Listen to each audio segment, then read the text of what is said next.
노안비슬은 원래 포박자 교재에서 처음 나온 말입니다.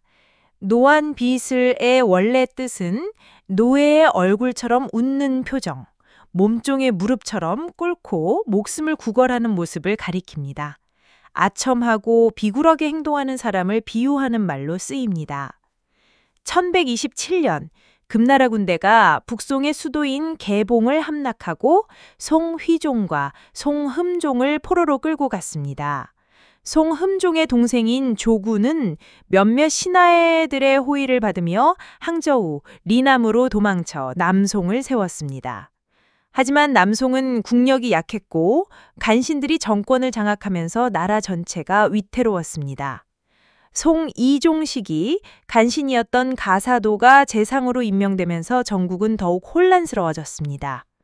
원래 평범한 사람이었던 가사도는 누이가 황궁의 귀비로 들어가면서 벼슬을 얻게 되었습니다.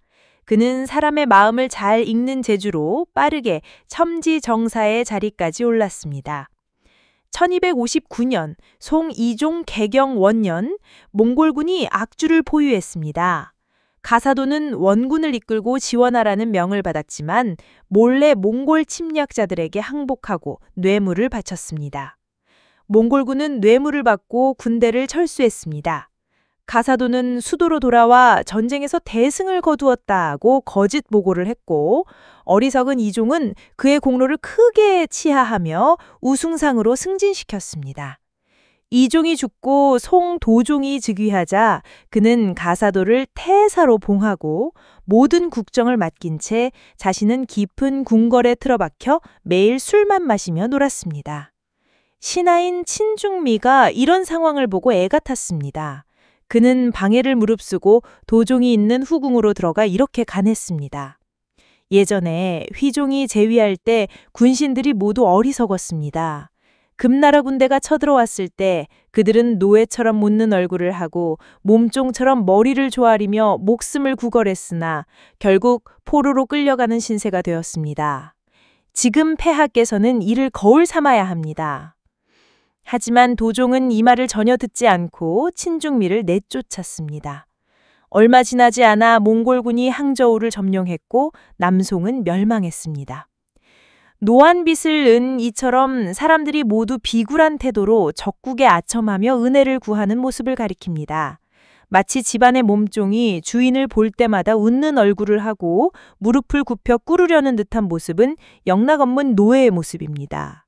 어리석은 송나라 황제는 충신들의 간언을 듣지 않고 반성이나 뉘우침 없이 계속해서 몽골에 비굴하게 아첨하다가 결국 멸망이라는 재앙을 초래했습니다. 출세나 향락을 위해 다른 사람에게 비굴하게 굽히는 것은 부끄러운 일입니다. 이런 식으로 얻은 평온함은 잠시일 뿐이고 더 큰 재앙과 영원한 세상 사람들의 비난, 타인의 멸시, 그리고 자신의 파멸을 불러올 뿐입니다. 사람은 자신의 진정한 재능과 실력으로 성공해야 하며 고결한 품성과 강직한 자세를 지키고 어떠한 압력에도 굴하지 않아야 합니다. 노는 종노, 종, 노예, 안은 얼굴 안, 얼굴 표정, 비는 몸종 비, 몸종 하녀, 슬은 무릎 슬, 무릎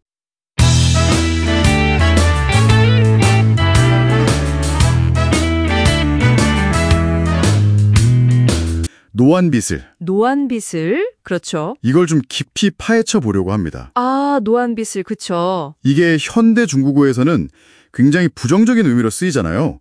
자신의 이익 때문에 막 존엄성도 버리고 아첨하는 그런 모습이요. 맞습니다. 아주 강한 비판이 담긴 표현이죠. 네. 그래서 이번 시간에는 이 표현의 그냥 사전적인 의미 말고는 그 뒤에 숨겨진 특히 남송 왕조 멸망하고 얽힌 좀 극적인 역사적 배경, 그리고 이게 오늘날 우리에게 뭘 말해주는지 그런 것들을 좀 살펴보려고 해요. 좋습니다. 특히 가사도나 진중미 같은 인물들 이야기가 흥미로울 것 같아요. 맞아요. 그 핵심 인물들 이야기도 당연히 다룰 거고요. 자, 그럼 바로 시작해볼까요? 이 성어, 노안빗을 보통 동진시대 갈홍의 포박자에서 유래했다고들 많이 알던데 그게 맞나요? 아, 그게 사실 좀 흥미로운 지점인데요. 포박자의 유래설이 꽤 널리 퍼져 있긴 한데 정작 그 원문에는 노안빗을 이 네 글자가 딱 나오는 부분은 없더라고요. 아, 정말요? 그럼 그냥 잘못 알려진 건가요? 뭐 포박자 자체에 사회 비판적인 내용이 있으니까 주제적으로 연결될 수는 있겠죠. 근데 직접적인 텍스트 근거는 부족하다고 봐야 할 것 같습니다. 아마 후대에 좀 연결해서 생각하게 된 게 아닌가 싶어요. 아, 그렇군요. 그럼 실제로 이 표현이 쓰인 가장 오래된 기록은 어디서 찾을 수 있을까요? 확실한 거요. 현재까지 확인된 걸로는 그 남송시대의 충신이었던 진종미라는 인물이 황제에게 올린 글, 간언이죠. 거기에 나옵니다. 이게 원나락 때 편찬된 송사에 기록되어 있어요. 아, 송사예요. 어떤 내용이었는데요? 진중미가 그때 황제에게 아주 직설적으로 말합니다. 과거에 높은 자리에 있으면서 고개 숙이고 마음을 드러내며 노안빗을 하던, 그러니까 그렇게 아첨하던 자들이 결국에는 나라를 배신하고 적에게 항복했다. 뭐 이런 식으로요. 와, 굉장히 강하게 비판했네요. 그럼 이미 13세기 남송 때부터 지금 우리가 아는 그런 부정적인 의미, 특히 외세에 비굴하거나 권력에 아첨하는 걸 비판하는 의미로 쓰였다는 거네요. 그렇죠. 이미 그때 확립된 의미로 통용되었다는 걸 보여주는 아주 중요한 증거입니다. 이야, 13세기에 벌써 놀랍네요. 이게 원래는 그냥 노예의 얼굴, 하녀의 무릎, 뭐 이런 좀 직설적인 뜻이잖아요. 네, 맞아요. 거기서 어떻게 그렇게 추상적인 그 품격까지 비판하는 의미로 확장된 걸까요? 처음에는 아마 말씀하신 대로 그 외형적인 비굴한 모습, 그걸 묘사하는 데 그쳤을 겁니다. 그런데 시간이 지나면서 이게 단순한 겉모습의 문제가 아니라 뭐랄까 객관적인 사실이나 원칙 같은 걸 다 무시하고 그냥 아첨하는 그 내면의 문제, 그러니까 존엄성 자체를 잃어버린 상태를 비판하는 아주 강력한 비유로 발전한 거죠. 아, 내면의 문제까지? 네, 비슷한 성어들이 있긴 해요. 뭐 비궁굴슬이라고 몸 낮추고 무릎 꿇는 거나 아유봉승처럼 말로만 아첨하는 거요. 네네, 들어본 것 같아요. 그런데 이 노안비슬은 그것들보다 훨씬 더 극단적인, 정말 인간으로서의 기본적인 품위마저 내던진 상태, 그걸 콕 집어서 말하는 거라 가장 부정적인 뉘앙스가 강합니다. 아, 그 차이가 되게 흥미롭네요. 특히 그 존엄성 상실을 강조한다는 점이요. 이게 혹시 중국 문화에서 중요하게 생각하는 뭐 기계, 기절이라던가 풍골, 풍절 같은 그런 가치랑 연결되는 걸까요? 아, 정확히 보셨습니다. 노안비슬이 유독 더 강하게 비판받는 이유가 바로 그거예요. 말씀하신 그 기계, 그러니까 원칙을 지키는 굳은 절개나 풍골, 인격적인 품위 같은 가치를 정면으로 배신하는 행위로 여겨지기 때문이죠. 아하. 이 점이 이제 남송시대 역사적 사례를 보면 더 명확하게 드러납니다. 특히 그 재상이었던 가사도. 가사도, 네, 이름만 들어도 뭔가 간신 느끼기 딱 오는데요. 그 사람이 어떻게 노안비슬의 어떤 상징처럼 된 건가요? 이 가사도라는 인물은 시작은 누이가 황제의 총애를 받으면서부터였어요. 그러면서 권력 중심에 서게 됐고 아첨을 또 기가 막히게 잘해서 재상 자리까지 올라갔죠. 아첨으로 재상까지요? 네. 근데 결정적인 사건이 1259년에 몽골하고 전투가 있었을 때예요. 이때 가사도가 몰래 몽골이랑 굴욕적인 화의를 맺습니다. 막 곡물 바치기로 약속하고요. 그런데 정말 우연히도 몽골 칸이 갑자기 병으로 죽어요. 그래서 몽골군이 철수하게 되거든요. 와, 타이밍이. 그렇죠. 근데 가사도가 이건 자기가 큰 승리를 거둔 것처럼 대첩이라고 황제한테 보고를 해버린 거예요. 완전히 속인 거죠. 세상에나. 이 거짓 성공으로 더 큰 권력을 주게 되고 그 뒤로는 뭐 국정을 완전히 자기 마음대로 주무르면서 아첨하는 사람들만 등용하고 자기한테 반대하는 사람들은 다 숙청해버렸습니다. 그러니까 대외적으로는 비굴하고 내부적으로는 기만으로 가득 찼던 거죠. 이게 남송 멸망을 앞당긴 아주 결정적인 요인이 됐습니다. 와, 정말 듣기 좋은 거짓말의 진실을 이기는 순간 나라가 그냥 통째로 위험해지는군요. 그럼 이런 상황에서 아까 언급했던 그 충신, 진중미는 어떤 역할을 했나요? 바로 그때 진중미가 나선 겁니다. 황제한테 가서 북송이 왜 망했는지 그 교훈을 다시 한번 상기시키면서 가사도 같은 아첨꾼들, 그러니까 표현이 재밌는데 황제의 입맛에 맞게 부드러운 말만 골라 하는 자들, 입맛에 맞는 부드러운 말이라. 네, 그런 자들을 비판하면서 바로 이 노안비슬의 위험성을 아주 강력하게 경고했던 거죠. 제발 정신 차리시라고. 그래서 황제가 그 말을 들었나요? 아니요. 안타깝게도 황제는 그 불편한 진실을 듣기 싫었던 거죠. 오히려 진중미를 내쫓아 버렸습니다. 아, 결국 충원은 무시당하고. 그럼 뭐 결말은 좀 비극적이겠네요. 네, 맞습니다.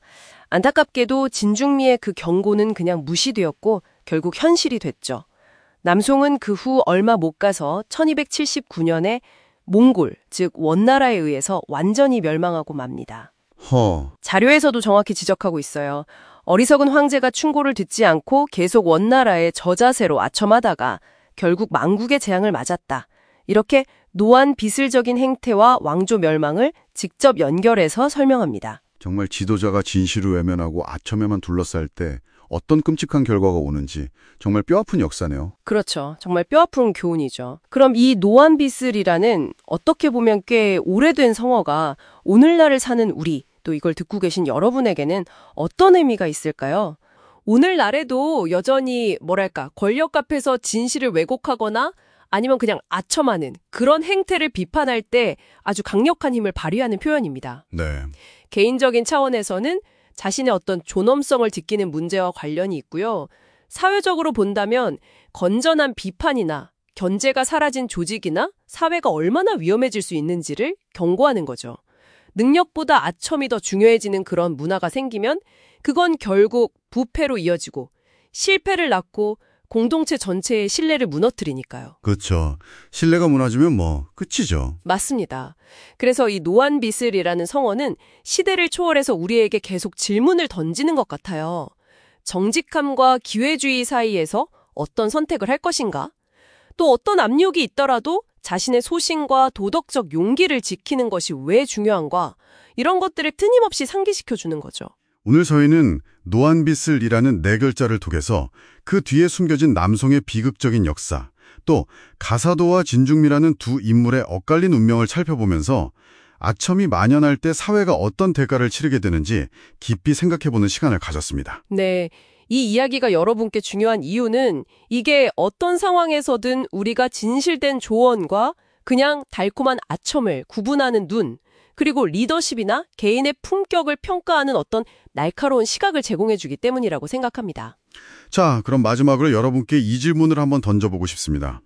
정보는 넘쳐나고 때로는 압력도 거센 이 시대에 우리는 어떻게 사리사욕을 위한 아첨과 공동체를 위한 진정한 조언을 분별해낼 수 있을까요?